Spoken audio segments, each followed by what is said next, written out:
வெண்டைக்காய் புளிக்குழம்பு எப்போ ஒரே மாதிரி செஞ்சு போர் அடிச்சிருச்சா? அப்போ இந்த மெத்தட் ட்ரை பண்ணி பாருங்க. ரொம்ப ரொம்ப சூப்பர் அண்ட் டேஸ்டியாக இருக்கும்.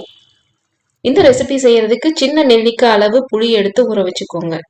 ஒரு கடாயில் 1 டேபிள் ஸ்பூன் எண்ணெய் சேர்த்துட்டு 10 வெண்டைக்காய் எடுத்து ஒரே அளவில் கட் பண்ணி சேர்த்து நல்லா வதக்கிக்கோங்க. வெண்டைக்காய் இந்த அளவுக்கு வதங்கினதும் இது ஒரு பிளேட்டுக்கு மாற்றிட்டு அதே கடாயில் 2 டேபிள் ஸ்பூன் நல்லெண்ணெய் சேர்த்துக்கோங்க.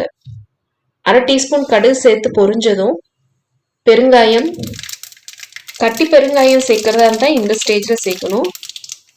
கொஞ்சமாக வெந்தயம் சேர்த்து வெந்தயம் செவந்ததும் சின்ன வெங்காயம், பூண்டு, கருவேப்பிலை இதெல்லாமே சேர்த்துக்கோங்க.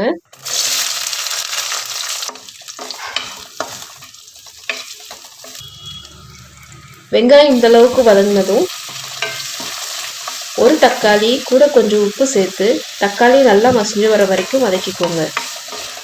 தக்காளி இப்போ நல்லா மசிஞ்சு எண்ணெய் பிரிஞ்சு வந்துருச்சு. இப்போ இதில் மசாலாலாம் சேர்த்துக்கலாம். மிளகாய்த்தூள் 1 ஸ்பூன், குழம்பு மிளகாய்த்தூள் 2 ஸ்பூன் சேர்த்துட்டு கூடவே கொஞ்சம் மஞ்சத்தூளும் சேர்த்து 30 செகண்ட் வதக்கிட்டு வதக்கி வச்சுருந்த வெண்டைக்காவும் சேர்த்துட்டு நல்லா கலந்து விட்டுக்கோங்க.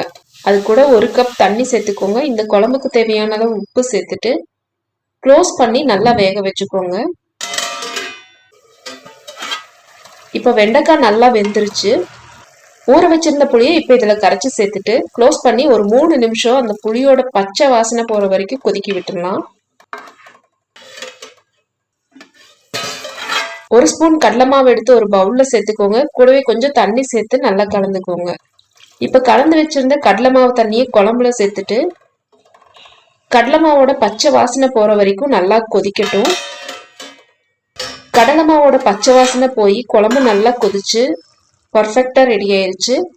இந்த ரெசிபியை நீங்கள் ஒயிட் ரைஸ் கூட சர்வ் பண்ணுங்கள். ரொம்ப ரொம்ப டேஸ்டியாக இருக்கும். கண்டிப்பாக இந்த ரெசிபி ட்ரை பண்ணி பார்த்துட்டு உங்கள் கமெண்ட்ஸ் என் கூட ஷேர் பண்ணிக்கோங்க. நாளைக்கு வேற ஒரு வீடியோவில் உங்களை மீட் பண்ணுறேன். தேங்க்ஸ் ஃபார் வாட்சிங். பை. Take care.